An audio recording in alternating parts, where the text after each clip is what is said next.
Hello दोस्तों, मैं हूँ पूनम और आप देख रहे हैं लेट्स स्टडी विद पूनम। आज हम एक ऐसी लोक गायिका के बारे में चर्चा करने वाले हैं जिनका फैन पूरा भारत ही नहीं पूरी दुनिया है। वो हिंदी सहित अवधी, भोजपुरी और बुंदेलखंडी भाषाओं में लोक संगीत को जनमानस तक पहुंचाने में कामयाब रही हैं। वीडियो को शुरू करने से पहले दोस्तों, यदि आप हमारे चैनल पर नए हैं तो चैनल को लाइक, शेयर और सब्सक्राइब जरूर करें, क्योंकि आज के समय में हमारे देश के लोक कलाकारों के बारे में जानना हमारे लिए बेहद आवश्यक है। मालिनी अवस्थी वो शख्स हैं जिन्हें भारत सरकार ने पद्मश्री अवार्ड से 2016 में सम्मानित किया था। मालिनी अवस्थी कन्नौज, उत्तर प्रदेश में पैदा हुई। भारत खंडे संगीत संस्थान लखनऊ से उन्होंने शिक्षा प्राप्त की। वह बनारस की पौराणिक हिंदुस्तानी शास्त्रीय गायिका गिरिजा देवी जी का एक गंडा वादित शिष्य हैं। उनकी शादी वरिष्ठ IAS अधिकारी अवनीश अवस्थी से हुई।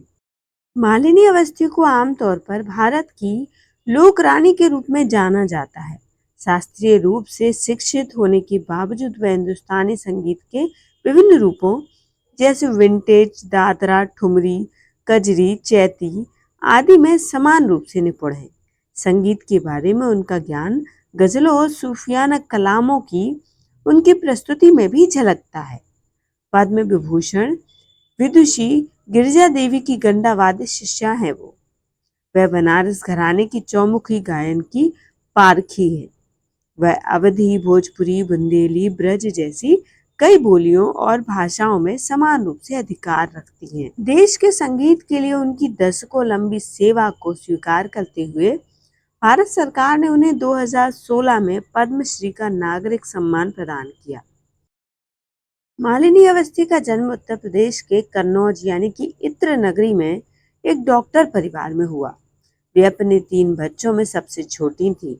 उनके पिता डॉक्टर PN अवस्थी शास्त्रीय संगीत के शौकीन थे। उनकी माँ श्रीमती निर्मला अवस्थी वो पूर्व अंग गायिका और भजनों का गहरा शौक रखती।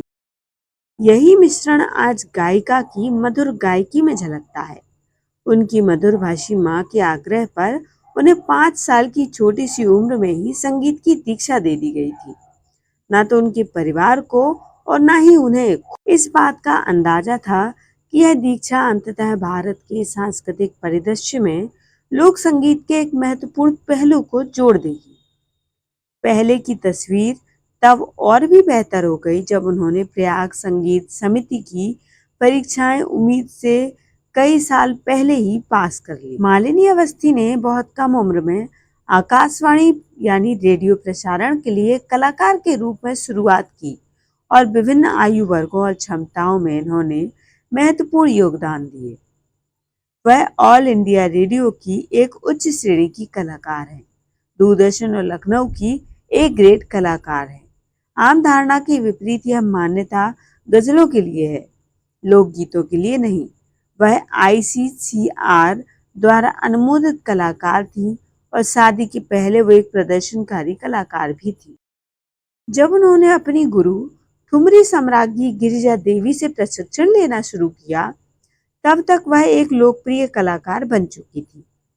अपनी गुरु के माध्यम से उन्होंने पूर्व अंग गायकी सीखी, जिसका आज वह एक जाना माना चेहरा है। उन्होंने अंताक्षरी, सारेगामापा, लक्स जुनून जैसे कई रियलिटी शो में काम किया है। लोकगीतों को संरक्षित करने, उन्हें लोकप्रिय संस्कृति में वापस लाने के लिए उनके प्रयासों ने फल दिया। मंच पर गायन और फिल्मों में अपनी आवाज देने के अलावा मालिनी अवस्थी संस्कृति के संरक्षण और सरकार के कल्याण को बढ़ावा देने के लिए भी अपनी आवाज देती हैं। मालिनी ने किसान चैनल का लोकप्रिय शीर्षक गीत गाया है, जिसे भारत के प्रधानमंत्री ने लॉन्च किया था। अयोध्या में राम जन्मभूमि के उद्घाटन के अवसर पर रामलला की प्रतिमा के अनावरण के दौरान उन्हें राम नाम कीर्तन करने के लिए अपनी आवाज देने के लिए आमंत्रित किया गया। ऐसी हैं हमारी प्रिय मालिनी अवस्थी। तो यदि दोस्तों हमारा वीडियो पसंद आया हो तो चैनल को लाइक, शेयर और सब्सक्राइब जरूर करिए। धन्यवाद दोस्तों।